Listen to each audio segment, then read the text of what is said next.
Good morning. All India radio और राज्यसभा के analysis में आप सबों का स्वागत। अगर ऑल इंडिया रेडियो के अंदर न्यूज़ की बात करें तो 2-3 न्यूज़ है डिस्कस करेंगे। देश देशांतर के अंदर बाइडेन राष्ट्रपति शपथ ग्रहण करने वाले हैं, उसके बारे में बात करेंगे। और द बिग पिक्चर के अंदर प्रिवेंटिंग एग्रो ब्रेन ड्रेन के बारे में डिस्कस करेंगे। तो चलिए डिस्कशन स्टार्ट करते हैं। पहली न्यूज़ जो है हमारे पास, रेटेल पनबिजली परियोजना हाइड्रो इलेक्ट्रिक पावर कह सकते हो आप, 850 मेगावाट का। इम्पोर्टेंट ये है कि कहाँ है, जम्मू कश्मीर में। ये बातें इम्पोर्टेंट होती है और तो कुछ भी नहीं है। चलते हैं नेक्स्ट न्यूज़ पर।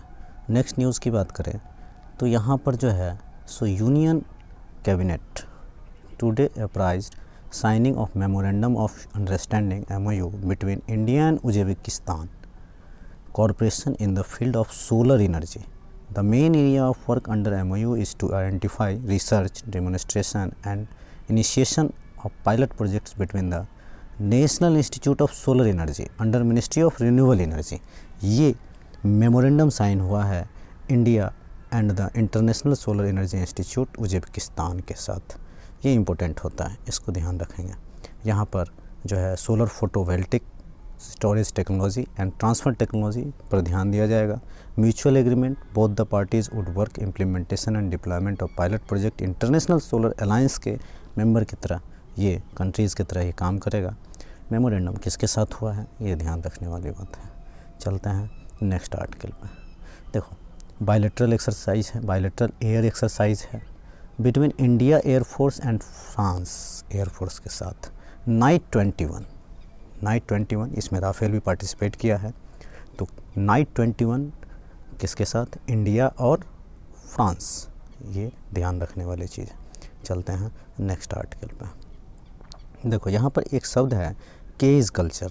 ये केज कल्चर क्या होता है कि जो मछली पकड़ने वाले जो मछुआरे होते हैं, फिशरमैन होते हैं, यहाँ पर साइक्लोन आता है, फिशरमैन डीप सी में जाते हैं, रिस्क लेते हैं, छोटी बोट जिनकी आमदनी बहुत लेस है, तो उन लोगों के लिए केज कल्चर, मतलब केज इस तरह का है कि उसमें मछली पकड़ा जा सकता है। तो केज कल्चर में आप कंफ्यूज नहीं करो, इसलिए मैंने इसको डाला है। चलते हैं नेक्स्ट आर्टिकल पर। नेक्स्ट आर्टिकल में बात की गई है, पहले हम बाइडेन के बारे में बात करेंगे। बाइडेन के बारे में एक सेकेंड, हाँ, बाइडेन के बारे में बात करेंगे कि बाइडेन शपथ लेने वाले हैं। देखो, बाइडेन से पहले जो ट्रंप थे, उन्होंने मल्टीलेटरल इंस्टीट्यूशन को बहुत नुकसान किया एक तरह से। WHO हो, चाहे WTO से बाहर जाने की बात हो, पेरिस क्लाइमेट चेंज से बाहर जाने की बात हो, देखो इंडो पैसिफिक में ज़रूर काबिल तारीफ़ काम किया भारत के साथ, ये बात कहा जा सकता है। इनके पास जो सबसे बड़ा चैलेंज होगा कोविड से निपटने का, इकोनॉमी से निपटने का, वर्ल्ड लीडर से एक तरह से कट गए हैं, उससे जुड़ने का। अफ़गानिस्तान की बात हो, चाइना की बात हो, ईरान की बात हो, कि जो पॉलिसी है इस पर रिवाइव करने की ज़रूरत होगी। और सबसे बड़ी चीज़ जो अभी जो ग्लोबल वर्ल्ड ऑर्डर में लीस्ट डेवलप्ड कंट्री जो है, डेवलप्ड कंट्री जो है, उनको वैक्सीन इक्विटेबल डिस्ट्रीब्यूशन किस तरह से किया जाए, ये सब चैलेंज होंगे इनके पास। बाकी तो अभी बने ही हैं, इसके बाद देखेंगे क्या क्या होता है।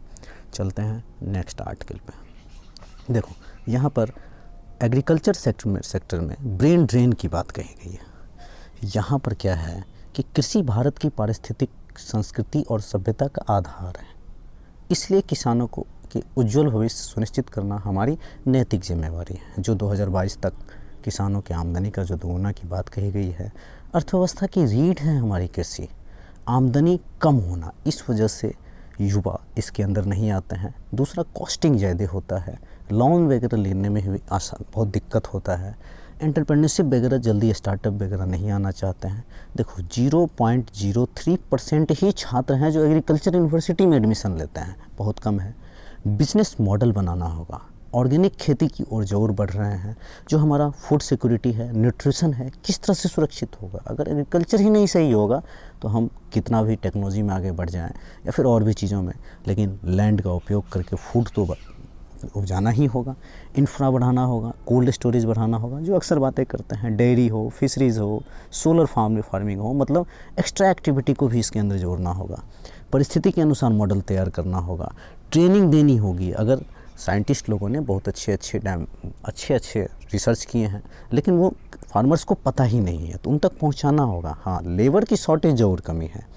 अब सेंसर बेस्ड टेक्नोलॉजी है और उन्हें पता ही नहीं है कि किस तरह से वर्क करता है, तो हाउ यू विल वर्क, तो उनको बताना होगा, सिखाना होगा।